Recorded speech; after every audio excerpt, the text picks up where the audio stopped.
Cause I'm all white, man. Hey, Mr. White down here, heard me Fox a million. This would be the remix.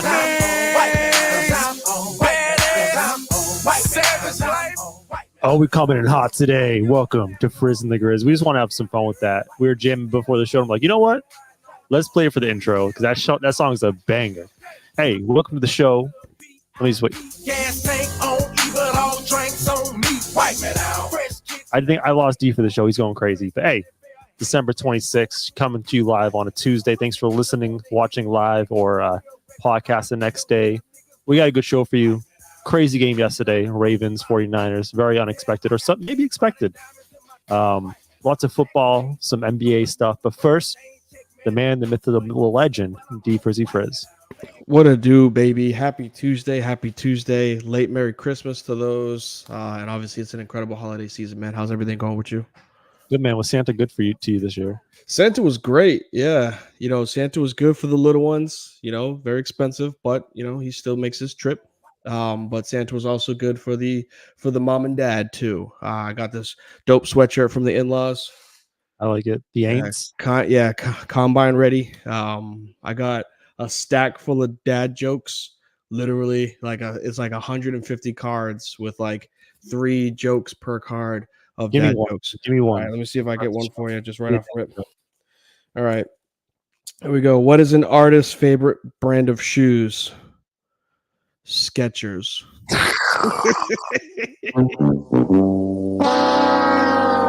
I got them all day, baby. That's just one out of 300,000 that I have here for the rest of my life. That's an essential part of being a dad, the bad jokes. So I'm glad you have the stack. Ready for it, baby. Yeah. Good Christmas around here. Ate way too much food. I feel like shit today. The day after Christmas, I think very few people are doing stuff the day after Christmas as far as recording podcasts. But we're here for you people. And going to work. We definitely had to work today, but that's just part of being, a 9-to-5er, I guess. So I want to jump into the football stuff in a minute, but I have a random question for you to start. Or actually, first, I would be remiss to not do a Pistons update because I am fully invested. Tell me they're winning. I am fully invested in the Detroit Pistons. They've since we talked last days, they've extended the losing streak. They're at 26 games lost in a row now. Again, they haven't lost since before Halloween, and they are currently losing by 7. So let's pray. Good news is it's only 7 at half, meaning they got a shot. They got a fighter's chance, a puncher's chance. I was looking up, so if they lose today, which it looks like they might, they single-handedly own the losing streak, the longest losing streak at 27 for the most consecutive losses in a season for an NBA franchise. The most losses in a row is 28, but that extends 2 seasons by the Philadelphia 76ers, the Tankathon 76ers, the process 76ers. And I was looking through all the other professional sports teams to see, could this Detroit Pistons team be the worst franchise ever? I think the record holder is from the NFL back in 1942 to 1945. I found a nugget here. 29 straight games by the Chicago Cardinals. So that's the mark, Pistons. Lose 29 in a row. You're going to lose tonight, hopefully. Makes 27. 2 more. You're there. I'm not there for combining records pre-merger and records with 2 teams, Chicago and Arizona, making you the Chicago Cardinals. If you'd have said something like the Lions can't get Dan Orlovsky's years, we'll say that, then yeah, that 0-16 record was abysmal. I think they might have even started off 0-4 like the season after that too. And they've tied the baseball record, 26 games in a row from 1899 or 1889, excuse me. That's a long time ago. And there's one other one that was crazy I saw for longest losing streak. I think it was college football, maybe. It's been like 60 games. Oh, trying to find it. Football. And it was that's like a lot of losing. That must suck. And you know what? It made me That's gotta be miserable. It made me think back to when we played football. We had a losing season. We didn't win a single game. 0-10. 0-10, baby. 0-10. I looked back at the schedule and see how those games turned out, because in my mind it was like, well, we lost 10 games, didn't win a single game. Like some of them were probably close. Oh no, we got curb stomped every game. That was the year me and Cornelsko didn't play. Well, that's why. Absolutely miserable. Well, I mean, I get that there's two people that are out on defense, but like you still got to score on offense. Here it is. I found it. Division I FCS, an 80-game losing streak. College football, Prairie View A&M, 80 games in a row to losing. They lost every game from 1989 to 1998. That is the main reason why they don't have a school program right now for football. Wow. Oh my God. So hey, I'm praying for the Pistons to keep this streak going. I'm fully invested. I watch Pistons games now, I'm not gonna lie, just to watch them lose. So oddly enough, I saw like the betting line for it's probably changed, but it was like if you put $5 on the Pistons to not win another game the rest of the season, the payout was like $4,000. Yeah. Like that's not it. That can't be enough. Well, not only that, but like what are the chances of that actually happening? I mean, $4,000, it doesn't seem like that big of a payout for a $5 bet. I'm seeing dudes get $500,000 off of an 18-leg parlay. I'm telling you, man, it's the worst basketball I've ever seen. You know what it looks like, to be honest with you? You remember in Space Jam when the Monstars steal the talent from the players and they don't know how to play basketball anymore? It's that. Yeah, that bad. Yuck. So let's go Pistons. Keep on tanking on. Rooting for you guys. Did you want anything before we get the show started? Nah, man, let's get into some football.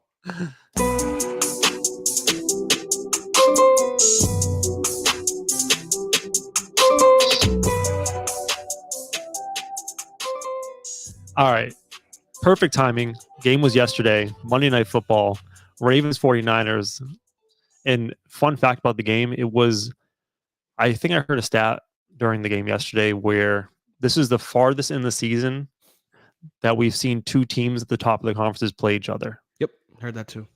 And it didn't, I don't think it disappointed. I mean, if you were a 49ers fan, you're probably disappointed. 4 picks for Brock Purdy. He looks terrible. That Ravens defense looks for real. And Lamar looked great last night. So there was a changing of the oh my goodness guard last night. And it was, we feared, and this is just so everybody knows, this show, Frizz and the Grizz, has been pro Lamar Jackson for years. Like we wanted him to get his bag. We talked about him even before we had our own show when you and your homeboy had your trios. Like Lamar Jackson was always a topic of conversation. So this is a pro Lamar show. And what he was able to accomplish last night, I'm not saying that he's going to win MVP. I'm not going to say they're going to be Super Bowl contenders. But he's like, look, this is our year for us to actually show how dominant we can be. He's got some weapons. He's got a running game that whoever the hell they bring out there, they're just going to rush for touchdowns and 6 yards per carry. It's ridiculous. And his defense, which is the scariest part about this, is healthy. It's always a part of the Ravens defense to have someone hurt. And right now, they're all playing. And that Kyle Hamilton kid is ridiculous. Safety / outside linebacker / corner, whatever the hell you want to call him. He's what Isaiah Simmons wanted to be from when he came out of Clemson. I think that of all teams the 49ers could have played, they give him a tough time. The Ravens might be the worst matchup. And I say this because their offense is very much based on timing. Everything's timed out perfectly. It's really hard. The Ravens defense plays this kind of amorphous camouflage style where, and you can't do this. Everyone can't do this. If they could, they would, where you have 8 guys at the line of scrimmage right before the snap and 5 of them bail out. And you have to have very, very athletic linebackers to do that. And the Ravens have that. And not only are they athletic, but they can hit. So if you want to run against them, good luck. They're going to stay in the box. Yeah. It makes it very hard for a timing offense to know exactly where to go and what to do. If you're before, your pre-snap read is what the hell is going on. And for me, I think I think the 49ers are probably just praying that someone knocks off the Ravens before the Super Bowl. Because I still think the 49ers and the NFC are probably the Super Bowl favorite to get to the Super Bowl out of that conference, because we saw like I said, I've been calling the Eagles frauds for the past couple of weeks. And even last night, we saw that again with the Eagles where they played an inferior team. We'll get to that later, but they could not stomp them out. Man, this Ravens team, though, I don't know, man. I think this is the year. It's scary, but what's happening is there's a lot of expectations now because of what happened last night. It's just continuously going up. Although what I did like, and this is just the growth of a mature quarterback And Lamar Jackson, for everybody that likes to talk shit about him, which I still don't understand the hate, but one of the reporters brought it up, like, this is the type of games that you guys wanted. Like, this may launch you into like your MVP area. Like, how do you respond to this? And he's like, I don't care. I don't care because we've been the number 1 seed and we've lost. We've had runs like this going into, okay, yeah, I didn't want to comment on that because we were football. But we've had runs like this at the ends of seasons and we've lost. So I don't care about this game. We're playing week 16 next week and week 17 next week, and we'll try to win that game. And it's like, he's focused. He's locked in. Not to say that he, hadn't been in the past, but he's locked into a spot right now where he's just like, no. Get back on the wagon and run the table with the next 2 games. We're not thinking about the playoffs. We're not thinking about the division. We're not thinking about the Super Bowl. We have 2 games to finish in the regular season. The thing that I would be worried about if I was a Ravens fan is that I still think, even though they played out of their minds against the 49ers, they're a very good team. Don't get me wrong. Yeah. But they have the propensity to play 80, I don't know how many snaps a game you play, but like, let's just say 80 snaps a game on offense. That's probably too high. Probably like 60. And they'll have 4 snaps where they just do boneheaded shit. And the Dolphins and the Bills, those are the 2 teams I have circled as like, meet them in the playoffs and you don't play a perfect game, you could get knocked off. So I'm with you on that, and it wreaked its ugly head out there in the first drive last night. I know you said you didn't get a chance to watch it. It's that one. Probably one of the funniest plays I have ever seen. Like, we got to see the butt fumble a couple of years ago. I think this year there was a bozo play. The Eagles game had 2, kick returners run into each other and fumble into the end zone. But Lamar Jackson, when he took that sack, my first thought was, oh no. Not even a sack. It was just a safety. He tripped over the referee trying to scramble out of the end zone. Referee falls ass over T. Kettle. He trips over him. And my first thought was, oh no, this, like, you can't give the 49ers a lead. Like, this is not going to be good at all. They punted the ball. They stopped him. He got the ball back. He went down and scored. And I was like, oh shit. Like, he's like, no, I'm locked in for this. And that's just how you respond. So even if they have those mistakes, the bad turnovers that he's been accustomed to in his unfortunate, past, like, he has the turnover on 4th and 6 on the other side of the field, like, bad. If he's able to continue controlling the ground game against the 49ers team, who was really good against the run, that's going to hold serve against the Dolphins, who are high octane offense. They want to score as much as possible, but if they don't get the rock, they can't score. And the the Bills, who it's just through Josh Allen. Stephon Diggs isn't even a part of the offense right now. It's literally just Josh Allen and his legs.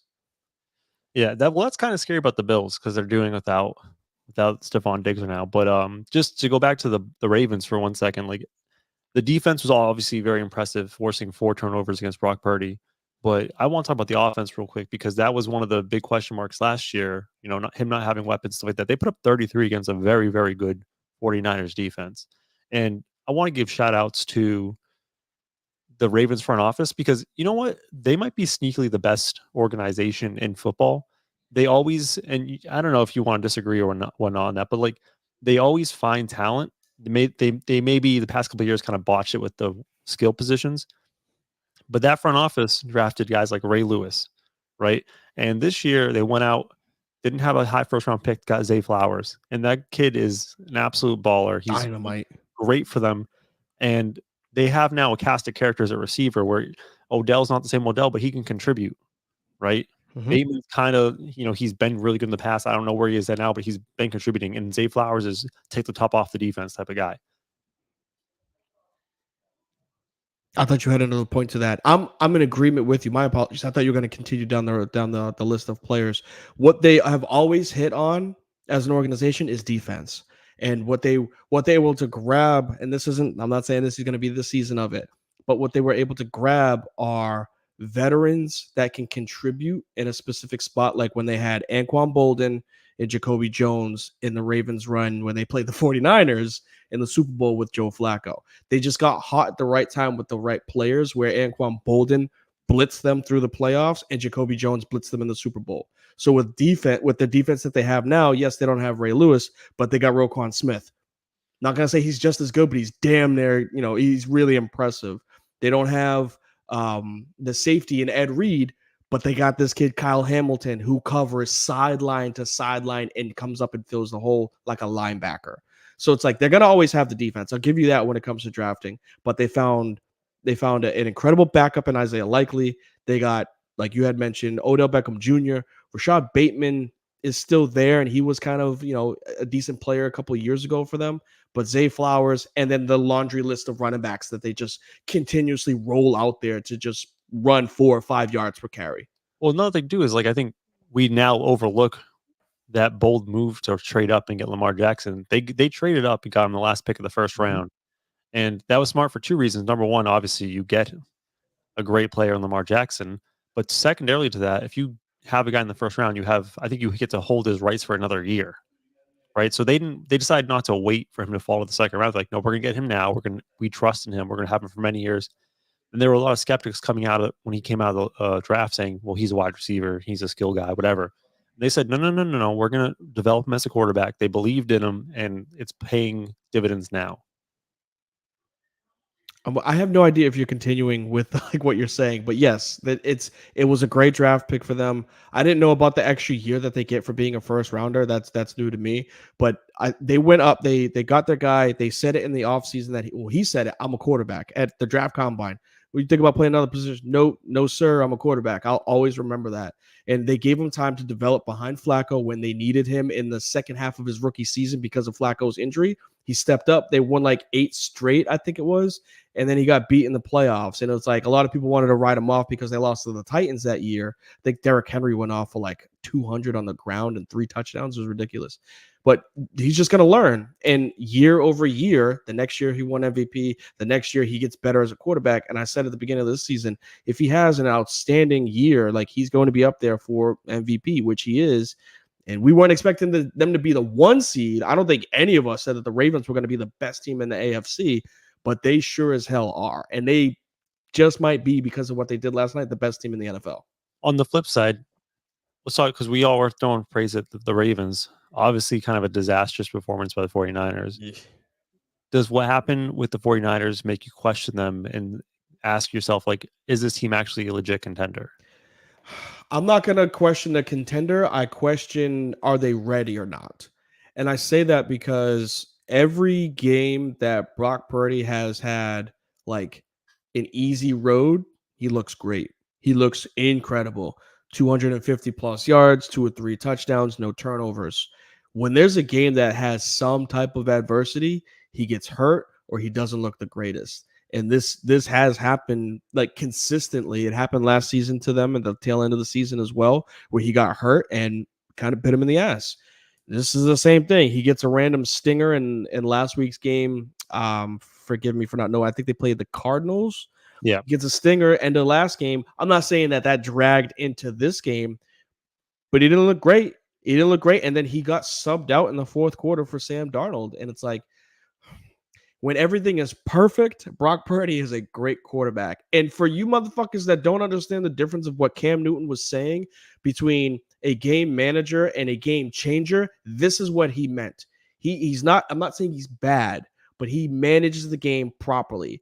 Lamar Jackson is a game changer where you change your entire defense because of him having the ball. Brock Purdy just needed to throw the ball as slants.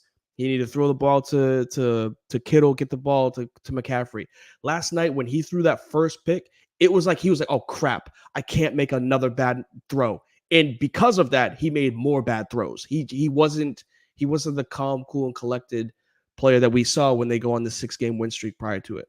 I'm going to write it off as one bad game. Yeah. Because the 49ers run scheme is a lot of zone run. Right. And when you have penetration in a zone run scheme, it's really hard to find holes. So they were forced into some bad spots. I want to bring up what Christian said. And I appreciate you always here in the chat and being part of the show, Christian. I think this is an interesting thing. And I heard this thought experiment before. Now, we all know Brock Purdy was drafted. He was Mr. Relevant, last pick in the draft.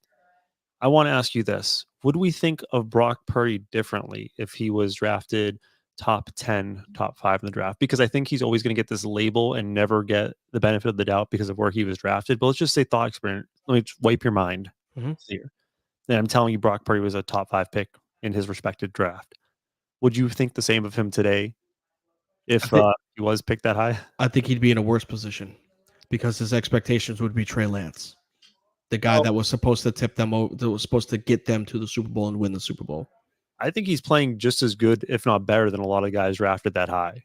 Yeah, I'm not saying against, but I think what Purdy is being, he's in that echelon of really goddamn good, but when he fails, it's going to be because of him, not because of his team around him. Let me ask you this. Yeah. This season, who's been better at quarterback? Trevor Lawrence or Brock Purdy? Brock Purdy. And we think of Trevor. Everyone still has belief in Trevor Lawrence as a quarterback. Oh, okay. As a quarterback prospect, as he'll figure it out. Like the team's not failing him. He's there. It's not his fault. He's still going to be great because he was drafted that high, had all the pedigree. But we've seen Brock Purdy outperform a guy like Trevor Lawrence, and the only reason why we talk about Brock Purdy the way we do is because he was drafted in the 7th round, and Trevor Lawrence is that first overall pick. The issue with it though is there's a different expectation for the first overall pick going to the Jaguars, who are 6-7 pieces away from a Super Bowl, and this guy who he was inserted into the right situation. He happened to have an incredible coach, an incredible team around him for him to develop and play the way that he plays. But I think his way of being judged is exactly why I was saying how Cam Newton was mentioning it, where he all he has to do is manage the game. Because even if he goes out there and throws, and this is no shade, this is just fact. And I like Brock Purdy. When he throws for 350, 400, it's like 200 to 250 yak. Like, it ain't like he's ripping the ball down the field. Like, we see Lamar Jackson take 40, 50-yard shots all the time. Brock Purdy doesn't have to do that. They're not exactly. That's why he's going to get judged, which is the way that Christian was saying. Tom Brady was a quarterback who I don't believe was a big air yards guy. For 8 years of his career, he was a game manager. Immediate stuff. And yes, you're making the argument that one's not good, but the other one's Tom. No. See, that, and this is what happened. This is what happened with, I don't want to keep saying his name, but this is what happened with the comparison. Tom Brady, his first 8 to 10 years of his career, he was a game manager. Don't fuck this up. We'll win we'll win not because of you, but we'll lose because of you. And then when he got like a couple of receivers, he got Gronk, he got Moss, he became a game changer where he was the guy who was ripping the ball down the field, taking the shots outside of the numbers.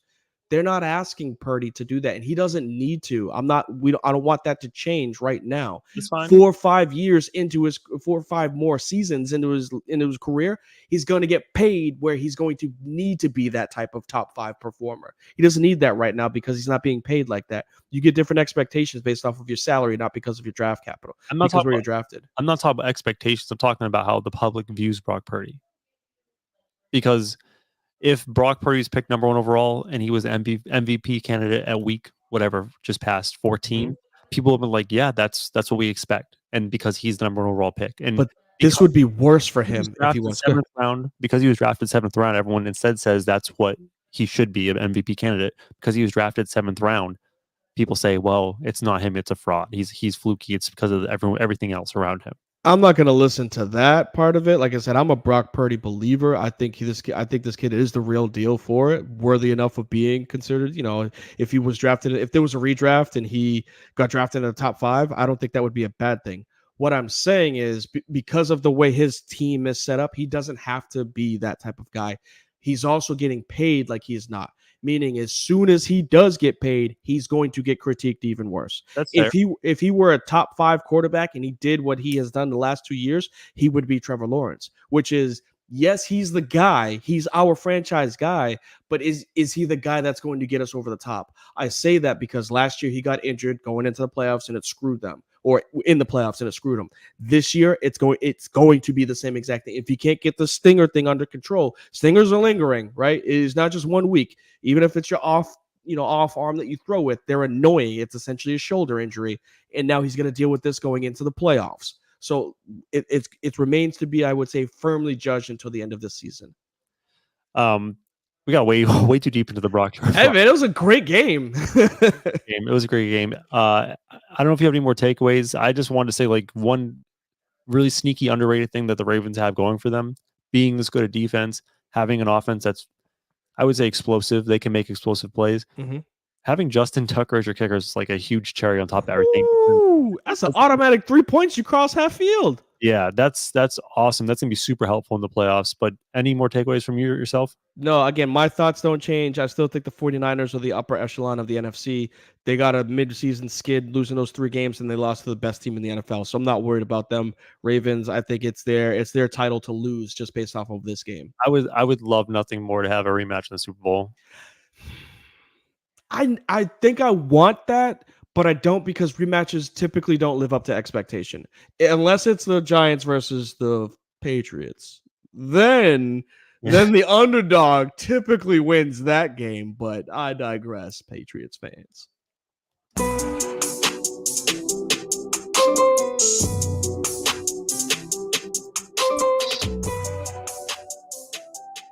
All right, more football talk just off of that main course of the Ravens 49ers. The title of this one's Holiday Upsets, because I felt like this weekend was kind of bananas with a lot of unexpected outcomes, especially in the primetime games. I want to start with the biggest of them all, which would be what we saw yesterday, the midday game, or actually it was the early game, Chiefs and Raiders. The first thing, and I'll let you get in, the first thing I was very alarmed by right off the get-go in the first quarter. Obviously, it went really bad in the first quarter. I think they had negative offensive 18. yards, negative 18. Negative 18. Yeah. And that's the Chiefs had negative 18 yards out of the first quarter. I'm not even as worried about the negative 18 as I am the play selection, the play calling by Andy Reid. And if you watch the game, you noticed, and I was getting frustrated, it was a lot of bubble screens for wide receivers and just dinking and dunking, a lot of screen game. Mm-hmm. And that, to me, is a coach that understands his team right now and knows that this offense needs to just do 100% gadget plays because they cannot survive right now. They did a triple reverse to a pass, and it fumbled because of the way that they handed the ball off. They also did a read option for some weird reason where Patrick Mahomes was the running back doing the read option. So yes, they are in some trouble. And I'm always going to take a shot at my Patriots fans if I can. 20 years of miserableness up there. But what I'm saying is, I think the Chiefs are. I think they're in trouble, and this is the first time that I've sounded the alarm with them, because they have Mahomes, the best damn quarterback in the league. If he's on your team has a chance of winning. So I'm not going to get off of that. But I think they're in trouble because of what you just said.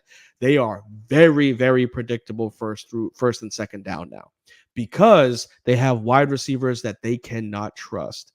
And Mahomes, look, I get it. The media, people don't like him. Usually when you win a lot, people don't like you.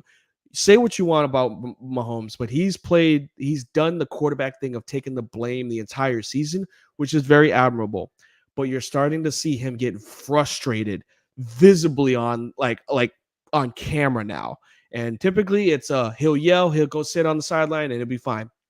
He's yelling at coaches, he's yelling at players, he's getting into it with the referees, because it's a sense of, what the fuck, guys? Like, I'm bawling my ass off right now, and I just need help. All I'm asking is, it doesn't even have to be 11 out of 11 guys, but I just need one of my wide receivers to stop in the zone instead of continuously running straight. They're double teaming Kelsey, running back. Instead of running to the flat, block from me because you see the blitz is coming, and then pop out.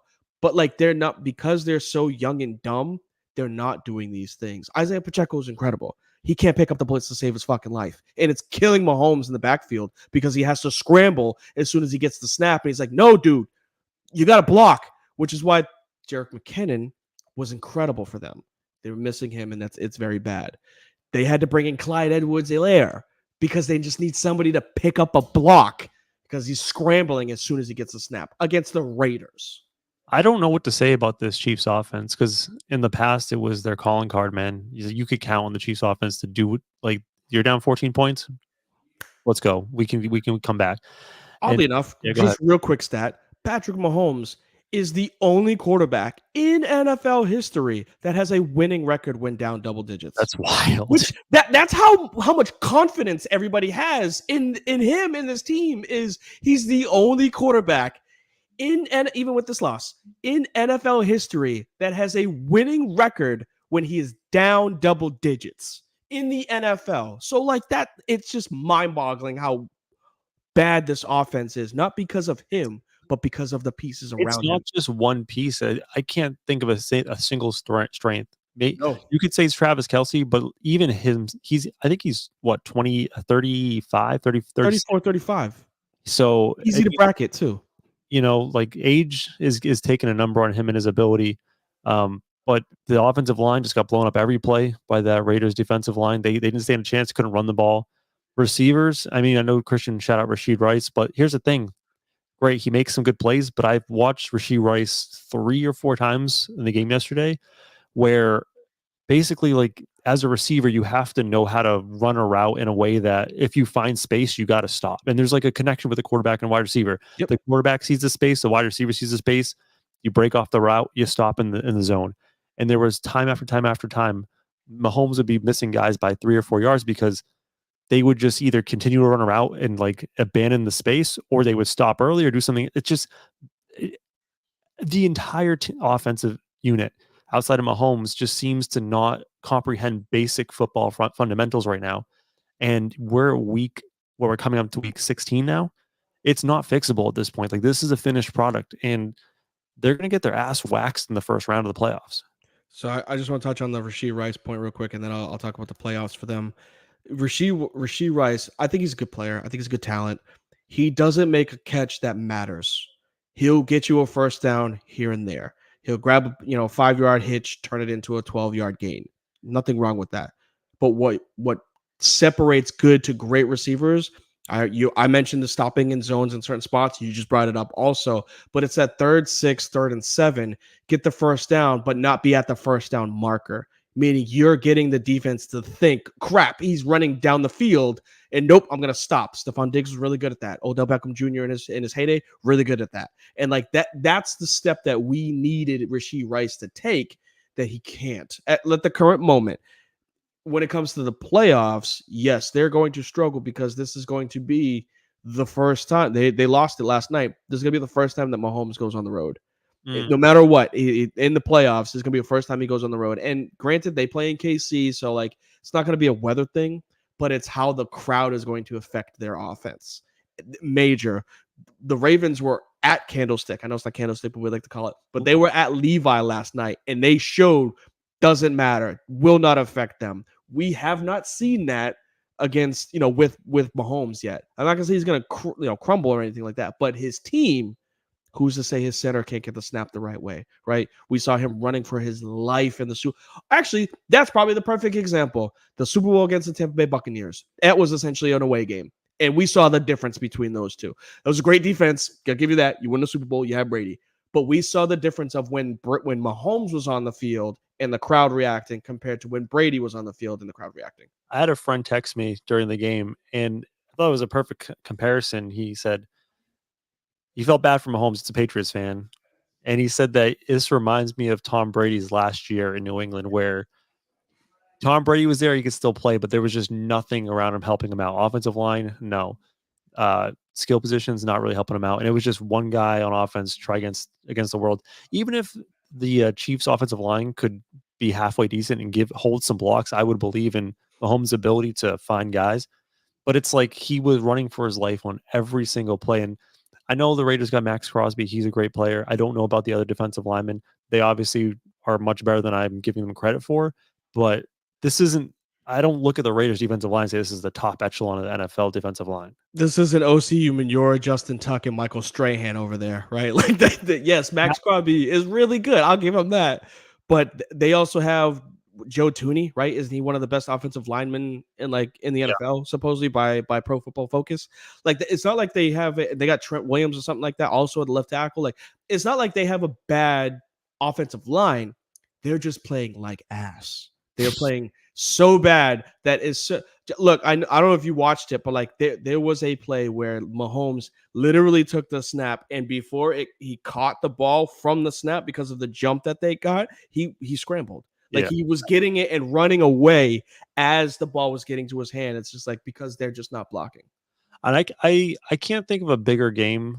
Some games you say, oh, this team won it, or like they lost the game, the other team didn't win. This is the classic example like of a team losing the game and not winning. The Raiders scored 20. Their offense scored 3 points. 3 points. And I'm looking at their box score. Their quarterback threw for 62 yards in the game. Aiden McDonald had a spot in the game where I think he had 12 straight incompletions for like 4 drives straight.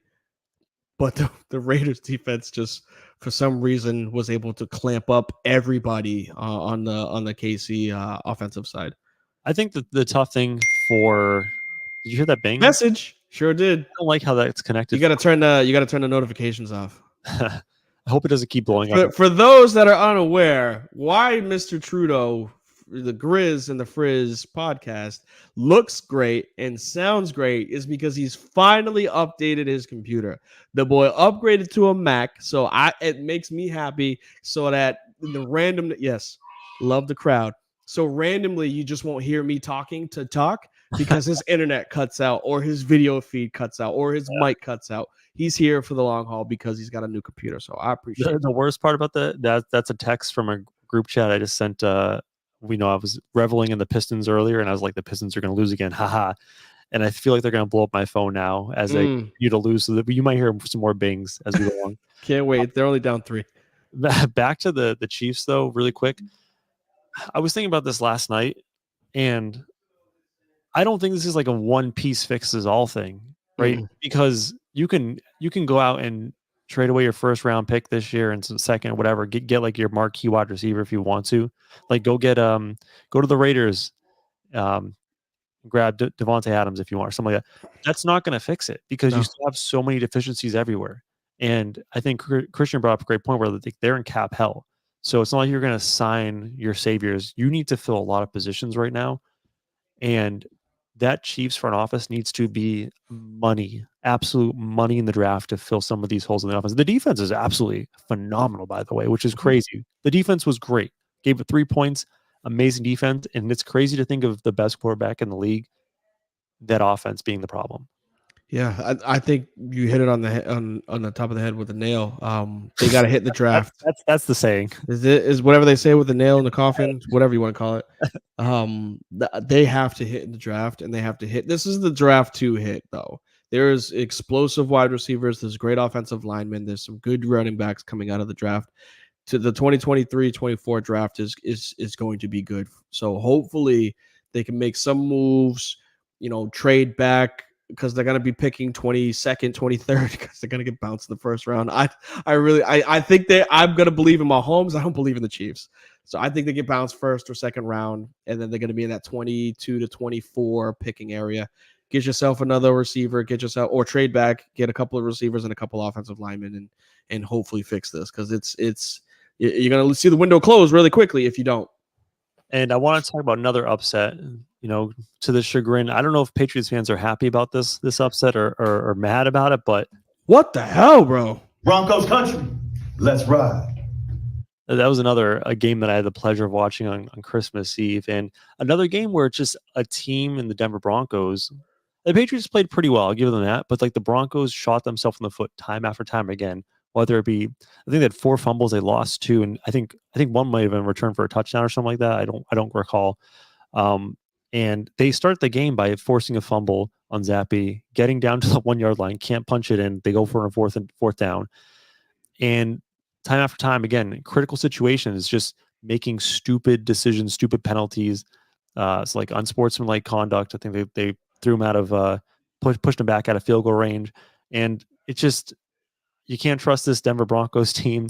I don't know if Patriots fans are happy about the win because it moves them away from the Drake May sweepstakes, but another crazy upset from the weekend. I'm just confused. Like, I understand, like, NFL teams have pride, right? NFL players have pride. Nobody wants to lose. But I specifically remember living in New England when the Jets beat the Raiders, like week 16, in the year that they could have not, right? And it was the difference between getting Zach Wilson and Trevor Lawrence. It's just like, what are we doing here?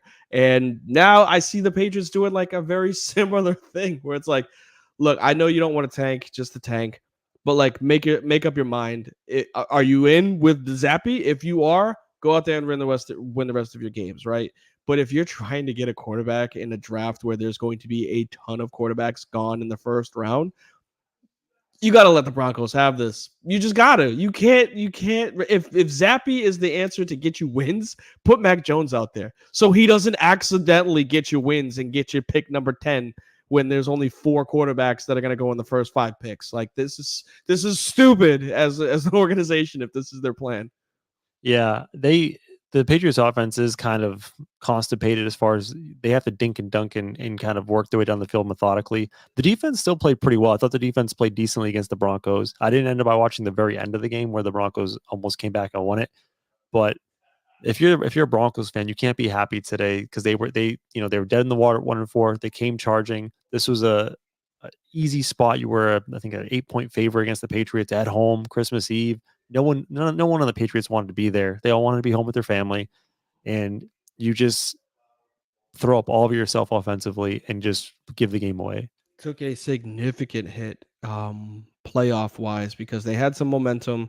The Colts won, which hurts them. The Texans lost, but the Steelers won, which hurts them. And it's like you can't drop these games against 4-11 teams when you're making a run. And they lost last week too to the Lions. So it's like back-to-back weeks of just duds when you finally get on this little run that they were on. It can't look good for Sean Payton, and it definitely doesn't look good on Let Him Cook Russ. So, they got a couple more games to try to bounce back, but they're 1 game away from being eliminated when they had, after what's going on with KC, they were kind of in the driver's seat to be the division winner. Like, all they had to do was just win their games, and looks like they dropped the ball on this one. They threw a pass at the 1-yard line instead of handing it off again. Other things just before we get to our gambling picks, a little touch up on the weekend really quick. You didn't even hear what I just said, huh? No, when your co-host is not listening. No, you're good. I'm not going to repeat the joke. It's not as much. It's not as funny. To segue. Do you want the laugh? Nope. You feel better about that now? Not even a little bit. Get to the next one. Just really quick. Dolphins won the toilet bowl, the fraud bowl. I don't know if they're frauds yet or not. They beat the Cowboys. Mm-hmm. Bucks upset the Jaguars, whooped their ass to put themselves in the driver's seat. Yep. Bills almost got upset, which was wild. Steelers with the upset. It was just the whole weekend, just very, very weird NFL football. It's so funny that those are the games that you talked about, and it's the games that I have check marked. Obviously, Bills, Chargers, no Justin Herbert, and the Bills. I'm not going to say they struggled, but they definitely didn't win easily. You said it in the first half that it was the firing of the head coach bump, and they kind of got that. Fizzled out in the second half because I think the Bills still kind of controlled the game, but it wasn't a game like a blowout, like a 70-10 like the week prior. Eagles, Giants, same thing. Although I did hear a stat in which nobody else can bring up as an Eagles fan. So yes, we talk about their point differential. At least we know you talk about their point differential amongst this. But the teams that they've beat that no other teams have been able to do the way that they've done it. I believe they beat the Bills, who's got a really good record. They beat the Dolphins when they had a really good record, and they beat the Cowboys. So like they've beat really good teams, which is why I'm not stressed. I wouldn't stress too much about their close wins because in the playoffs, you don't blow out teams, and they're showing that they are a team that can control a win or control the game for it to be close enough to pull out the win in the end. So like I know with the Vikings, it was they got all these 1-possession wins and blah blah blah blah blah. But the Eagles have a better defense and a better offense than the Vikings did. Nobody believed in Kirk Cousins, even when they were going on that run. I'm not going to say that we don't believe in the team that just came off of a Super Bowl run. They are also a team that just needs to get to the playoffs. That's it. I'm going to make a prediction right now. They don't make it to the championship game, NFC championship game. That means you're calling for it to be the 49ers and some random NFC team. You think it's going to be the Cowboys after what's happened? I don't know who the hell it's going to be, but it ain't going to be. Okay. This is like when Tahi said that blue is the best flavor for Gatorade, but then he couldn't give me his 2 through 5. He just said blue. I'm just saying, dude, they lose 3 in a row, and they were so close with the Giants that they had a chance to win it at the end. Like, you can't be doing that, man. They got the win. That's all that matters. This was the ultimate get right spot to prove that you're still top dog, and you should have went out there and smashed a shitty Giants team with Tommy DeVito, and you just let it. I think Tommy DeVito actually got replaced. It was Tyrod Taylor, so get that right. But my point is that it's just they have not gained any traction. It don't matter if you win by an inch or a mile. Winning's winning. All right, I'll give you that. I'll give you that. I forgot the other team I want to talk about. Oh, really quick. Shout out to your Carolina Panthers putting up 30 points. What the hell is going on there? Like that was also a weird game that I put up here because we thought the Packers were supposed to absolutely blow them out of the water, and they didn't. It was a weird game in Charlotte. They stuck around. Bryce Young wasn't running for his life as much. He still was at certain times, but he made some passes to DJ Shark, which were incredible passes. He's gotten the ball to Adam Thielen in spots where he needs to. The kid just needs time, but there's nothing in Charlotte for them. So like they need 2 or 3 drafts to try to help out 5'7" Bryce Young. I was shocked. The over under of the game was like 38.5, I believe, and it was like a 60 is 30 to 33. Insane. Let's lose the people some money. Lose some money, baby. Here comes the money. Here we go. Money talk. Here comes the money. Money.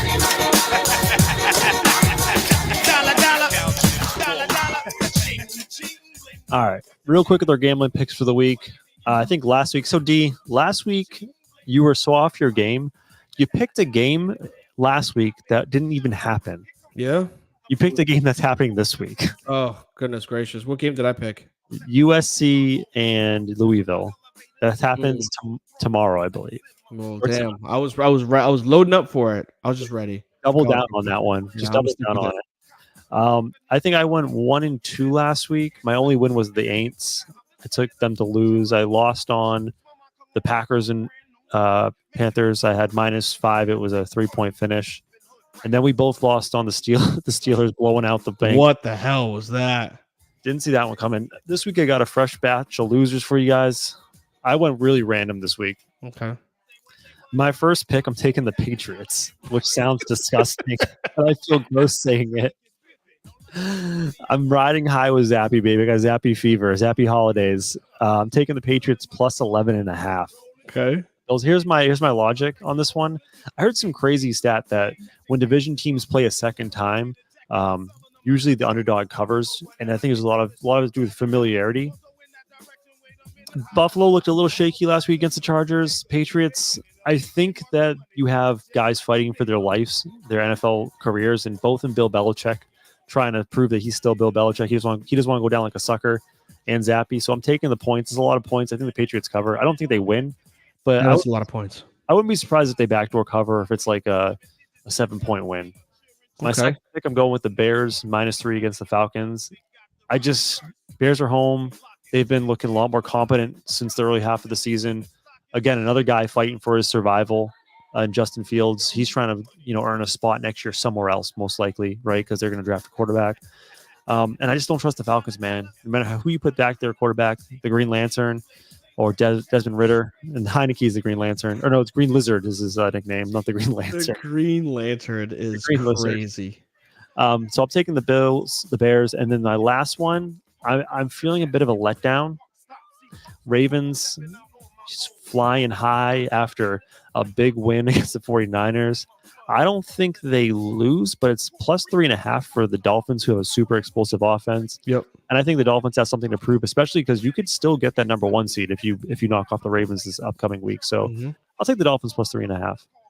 Nice. I like your picks, and I actually had one of mine set up for it, so I'll agree with you on it. I'm definitely taking the Bears and Falcons. I think with the minus points for the Bears look decent. I'm not going to say that they look great, but like they look decent. 6 wins on the season. They got a chance to finish just about 500, right? They can be 8-9 or 8-8, something like that, whatever the 16 games is. They can finish pretty decent this season. And Justin Fields, I think, like you said, he's fighting for his job, but I don't think he's fighting for his job in Chicago. I think he's broadcasting for how well he's going to play for another team. Yes. So I believe in Fields, and I would be 100% content if he ended up in New Orleans. By the way, would love that.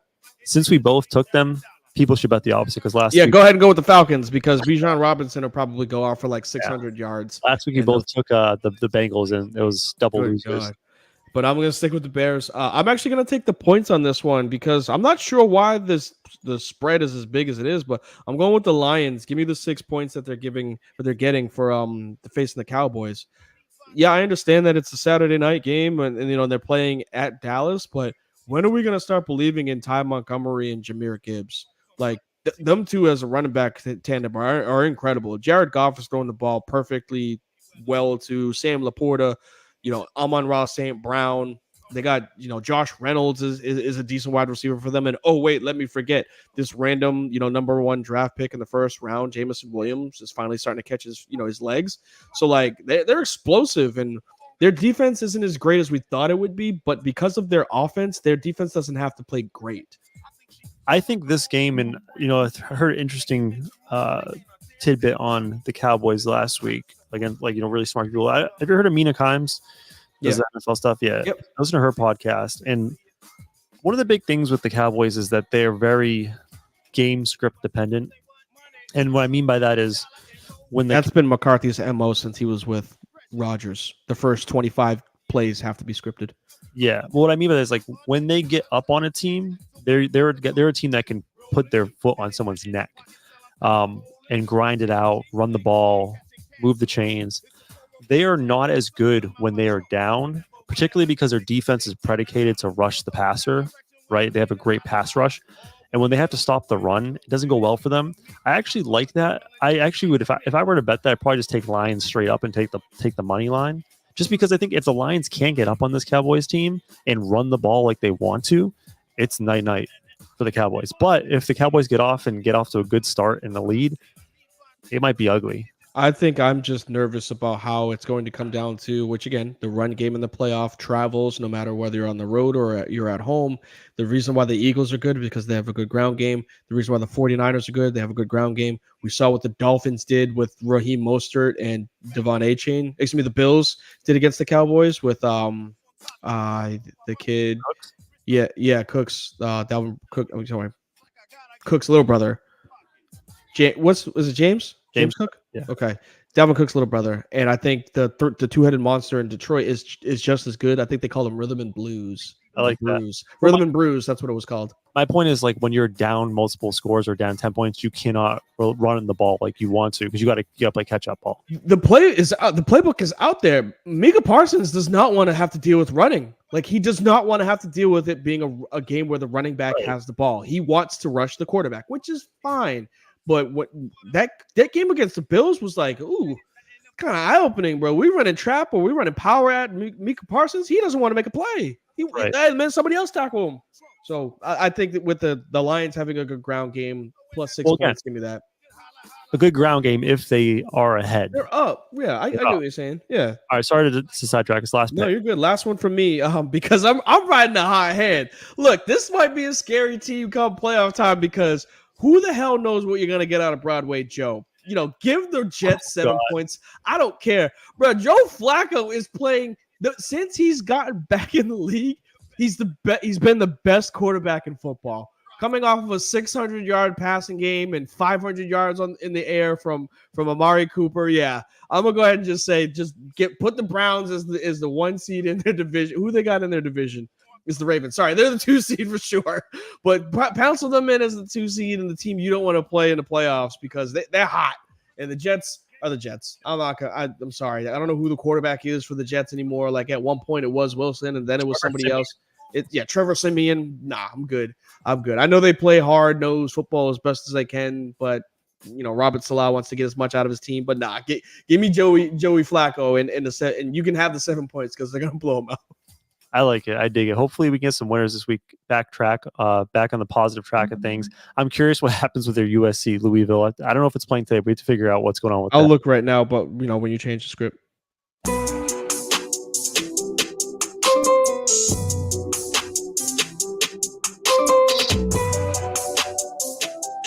I want to do our last segment. I just want to talk about the NBA awards because we're getting towards awards. We figure out what's going on. We can start, figuring out the front runners for awards. In particular, right now, after 40% of the NBA season, D, who's your NBA MVP? Luka Doncic or Joel Embiid. Wow, the Luka shocked me a little bit. I feel like Joel is a strong front runner for MVP right now. I would give them that. I would say that to me, they're 1 and 2 with how they're playing. Well, after the Christmas Day game, I guess you could say that the case against Luka is his team is not good enough as far as standings. You have to be typically, I know Jokic won when they were like a 7 seed as an exception, but you typically have to be one of the top teams in your conference. And with the 76ers, man, for me, it's like this is a team that everyone wrote off when the James Harden shit went down in the summer, where he wanted out, and the whole thing was a mess and chaos.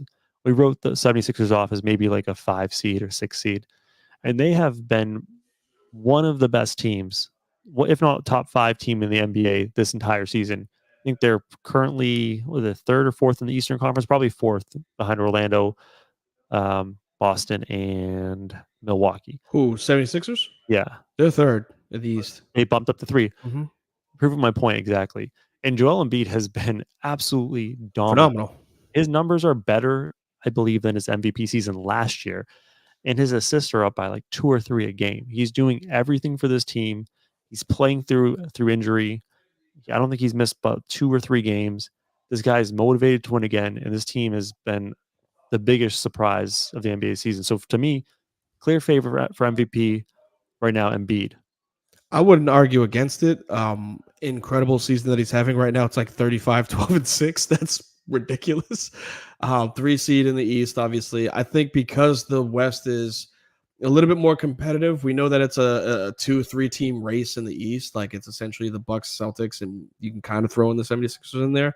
But the West has a little bit more teams that I would say a little bit more competitive. I think what Luka's doing is just showing that like he's going to go out there and potentially average a triple-double each time he's out. He's going to control the game, whether it's offensively or scoring or offensively playmaking. I think he's going out there and doing what Jokic did 2 seasons ago. Tonight, I'm going to drop 50. Tonight, I'm going to drop 15 assists. He's picking and choosing what he wants to do. And he doesn't have, like you were saying, he doesn't have the all-star talent around him. Yeah, he's got Kyrie. What I'm saying is it's Luka and you have Kyrie, but it's not like there's no Tyrese Maxey, right? Like Kyrie is good because he's quiet, but Luka is carrying the torch of how that team is run. There are games where Tyrese Maxey is going off with 30, 40 points to help out Joel Embiid. I think Luka's carrying more of a burden on how that team's success is, at least for the Western Conference. Not to say that Joel isn't. This is just saying why I believe he's also up there for MVP candidate. Are you in on Jokic's MVP candidate? Because he's currently second odds favorite right now. I mean, I am, because he's always going to put his numbers up there. He's also got the 2nd seed in the West, which completely, it changes the game for help for him.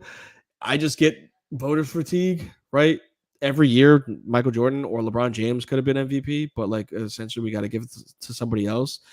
Although I don't agree with that, it's just one of those like, look, there's somebody else that's pulling their team up more. I think Jokic is getting more help this year from a Michael Porter Jr., from an Aaron Gordon, from a Jamal Murray when he's healthy. He's getting more help from them. You're not seeing as much help from Dallas's players because it's just Luka and Kyrie. And I think Joel's getting more help, right? He still has a couple of decent players out there with Maxey and Harris, and he got decent squad around him. But I think Jokic has a more supporting cast, so I wouldn't give it to him. I'm here for hearing the argument on Luka. What seed do you think the Mavericks have to finish for him to get an MVP? 3rd or better. Okay, that's fair. If they can get to a 3rd seed, I'm with you. I wouldn't say 4th, because 4th is close to being 500, and then you're like, you giving him an MVP like you gave Russell Westbrook because he had averaged a triple-double and barely made the playoffs. Yeah, I'm here for that talk, especially in the West, right? The West is not easy. The West is so deep, man. And as a Lakers fan, it's hard to get wins in the West. Absolutely. So yeah, I'm not against that. I just you look at the Timberwolves, the Nuggets, the Thunder, the Kings, the Mavs, and the Clippers. They're all separated by, other than the Timberwolves. The Nuggets, Thunders, Kings, Mavs, and Clippers, they're separated by 2 games.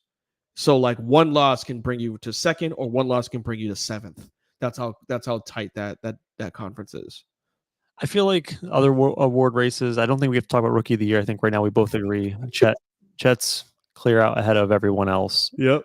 I don't know. I mean, it's a young season, so maybe Victor can make some ground up, but it's a 2-man race, and Chet's. He's twisting his ankle without even playing. You see that?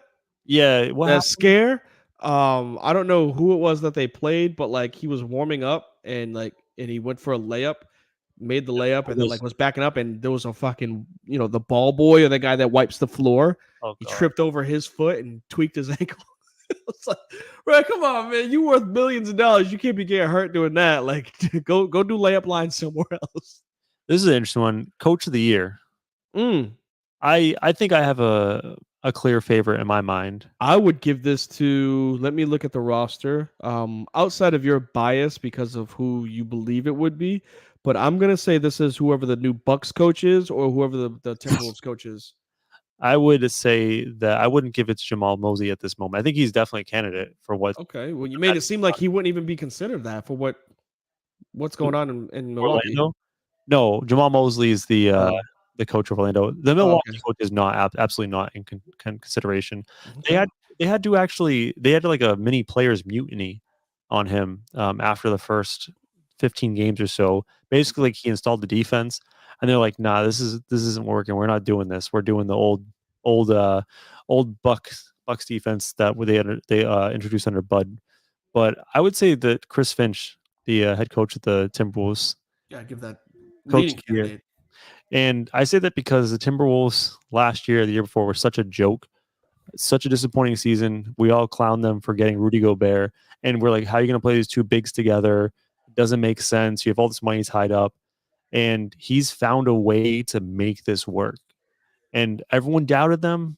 The Rudy Cat thing, coaching, scheming, found a way to get this to work, found a way to get Cat to buy in. And that's one of the biggest things in Minnesota is like, we all know who the alpha dog is there. It's Ant Edwards. Mm-hmm. And he has found a way to get Cat to buy in to be a 1B.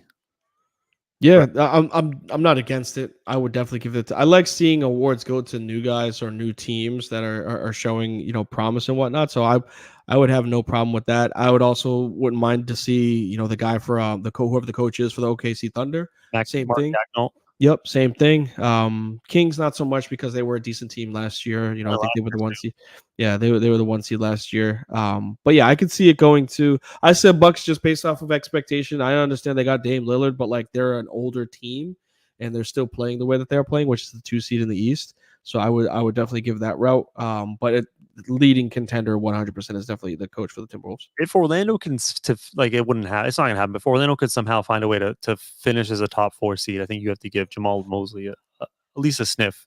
I could see that just because of expectation, but it would be the same thing why the coach for the Thunder didn't get it last year. They exceeded expectation by like 40 wins. And this is already on pace to be better than what they were the last 3 seasons combined. But because there are other teams that were on that cusp, like OKC last year means they have a better chance of getting it this year. This would be the season prior to them getting it next year. What if I told you the 6th man of the year leading candidate right now is Austin Reeves?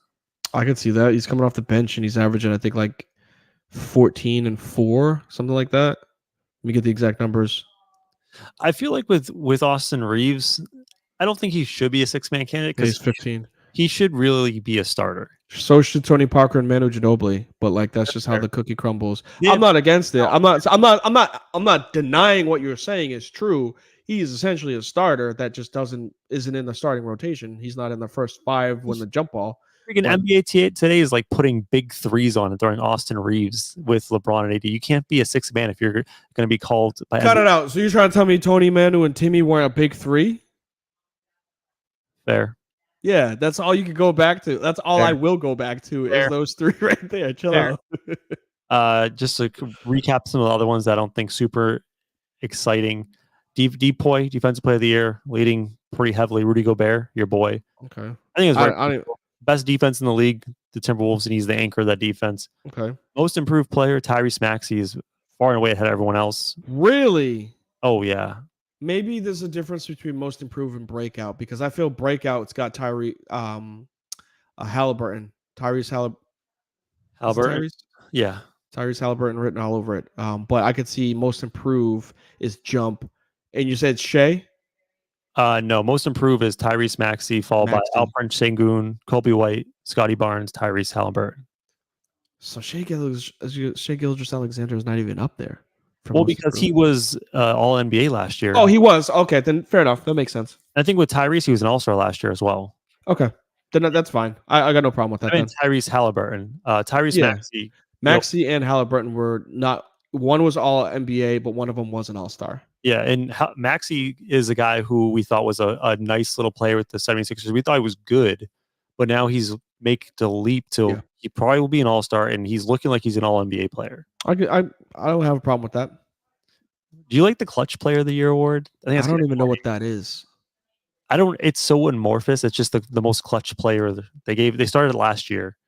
Okay, who won it last year? Dame. I don't know.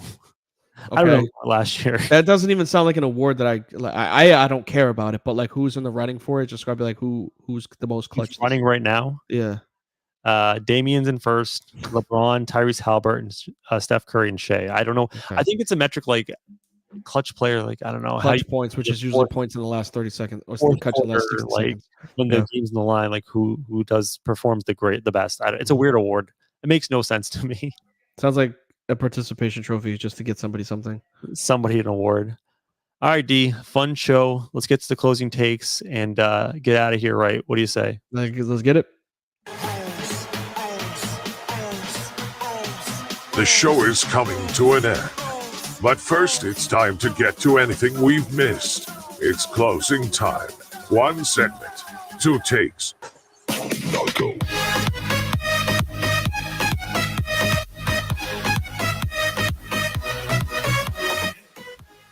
All right, closing takes. Last couple things. Do you have a banger for you today? Are you ready? Yeah, you can kick yours off. Go ahead. I want to talk about college bowls, in particular, the Lending Tree Bowl. Ooh, okay. Is it one that already happened or is about to Yes, happen? It Okay. already happened. Are you ready for this? Yeah, let's go. I'm going to share my screen. I should have probably got the presenting on before.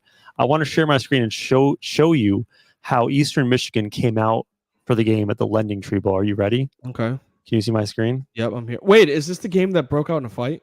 Yes. Okay, go ahead. Are you ready? Mhm. This is how they started the game. Eastern Michigan knocks the wall down anytime they're at home or play in a bowl game, and they did that at the beginning here tonight. Now, for those on podcast that didn't get to see that live, Eastern Michigan football had a cinder block wall, and they beat it down with sledgehammers before the game. I forgot what it said on the wall. Doesn't matter. They break down that wall because they're big, tough Eastern Michigan. The final score of that game, Eastern Michigan 10, South Alabama 59. You cannot come out of the tunnel and break down a brick wall with a sledgehammer and proceed to lose a game by 50 points. I don't know if my math's right on that. 59, baby. And then the cherry 49. Woo! Math is hard. cherry on top of that is they got beat so bad. And then one of their players, as the South Alabama is waving to the fans, comes out of nowhere and sucker punches a player and helmet a on. big brawl. Yeah. Also, bitch move. Yeah. Good shout on the helmet because the player that he sucker punched had no helmet, and the sucker puncher, full pads, full helmet protected. Yeah, bitch move, 100%. That's like Draymond Green punch, bitch move.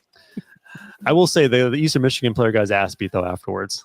Rightfully so. Remember when we talked? I thought about this. Not to say that this wasn't. I don't care about the game. Obviously, it was a blowout from two terrible teams, but the punch caught wind on social media. But remember when we talked about the fight between Ohio State and Michigan? That Yes. that brawl that happened and like the fallout for it. I feel like there was kids that like had like felony charges that were brought up on them. Oh yes. Yeah, I don't know if we had a follow up to that, but like that was my first thought with this was, hey man, the precedent was set 2 years ago or last year with a fight that was on the grandest stage between two perennial teams. This kid probably gets kicked off the team, and then that's about it. And it's like that was part of my gripe was like, look, like on the field is one thing, off the field is another, and I feel like we're trying to set the wrong standard because it's not going to be held every time there's a punch being thrown. You have to bring it up and say it's a felony. Right, if that's what you're gonna do, and I mean that seems like something should happen off like legally because he got his ass beat. That's what he gets his ass beat, and he's kicked off the team. That's fine. Let's not ruin the kid's life because he makes a stupid decision as a 19-year-old. Pissed off that his team could have scored 10 times, 4 more times and still lost. I just thought it was funny because I saw the video afterwards, and I see the video of the team breaking the wall down. I'm like, that's corny as hell. I hope they won that game or it'd be embarrassing. And I look up the score and they got their ass absolutely handed to them. Find when you get a chance, and for those that are watching and listening too, find yourself on YouTube and watch any video of like motivational like entrances of teams that get their ass whooped. There's a team, I think it was high school, that like came out in like a panther cage or like a lion cage, and they're all like doing all the like lion shit. Smoke all over everywhere, and then like somebody put a camera to the scoreboard. It was like 70-0, like they lost like bad. It's like we're gonna go ahead and have to retire that entrance because that ain't it. That ain't it at all. D, what do you got for me? So for me, I'm gonna keep it college football, but just because we didn't get a chance to talk about it, I'm hyped for the New Year's games. Interesting line that I saw, which was very strange for me, but again, you can say it's interesting. Alabama, Michigan. As we're talking about Michigan right now, Michigan's favored by 2. I don't know how much I believe in that one. Alabama being crazy, USC getting absolutely destroyed by Alabama. Yep, that I mean, they're not playing this year, but that has happened. I do see Michigan and Alabama being a close game, but eventually Nick Saban pulls this out again. You're giving us predictions. Let's go. Yeah. I mean, we're not gonna be able to have a chance to talk about it. So I would say I'm going with Alabama. Whatever the spread is, sure. I just think Alabama's gonna win this outright. Yeah, it's -2. Or if Michigan's favored by 2. I just don't think Michigan's ever going to be that team, especially if there's an SEC team in the conference championship, in the college football playoff, which is the last year for the 4 teams. So I don't believe in Michigan. The game that I am really interested in, because I think it's going to be an explosive game, Texas, Washington.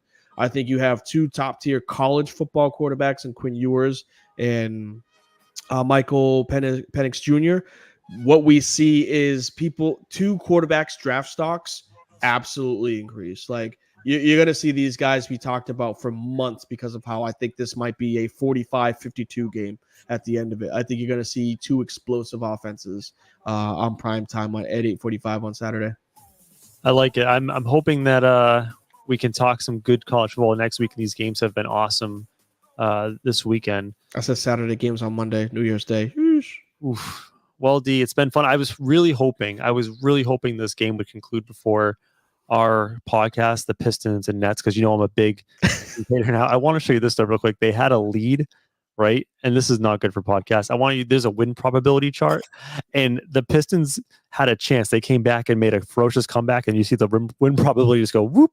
Yep, back down to 94.3% chances against. So they had it and then dropped it. They had a lead and gave up a 10-0 run. Good job, Pistons. Way to go. All right, T, get them out of here. All right, team, squad, fellas, females, whoever's in here, we appreciate you guys, especially because of the holiday season. We're in the holiday spirit, so I hope you guys, whatever holiday you guys celebrate, had an incredible weekend. We got another one. Please be safe out there. Please don't do something stupid. Don't drink and drive. Call an Uber, call a ride share, call a friend, call a buddy, or go to a hotel. Relax. Please be safe out there. But while we keep it on the positive side, please make sure y'all hit us up on all of our social medias. You can find us on Facebook. You can find us on YouTube. We obviously hit up on Twitter or the X, whatever you want to call it. One of these days. Merch. Don't ask me. What's that? I don't have merch. Don't ask me. I wasn't going to, but since you brought it up, you can visit our website, www.friendsandthegrizz.com. We don't have merch. Our producer's not getting us anything because he's cheap as shit and he likes to buy Mac computers instead of gear for his fans. But we love you guys for being here. So please make sure y'all take care of y'all mentals. Please make sure y'all take care of y'all physicals. I hope y'all ate a ton of food, so y'all take care of y'all chicken, take care of y'all children, and we'll catch y'all on the rebound. Peace. Broncos country, let's ride.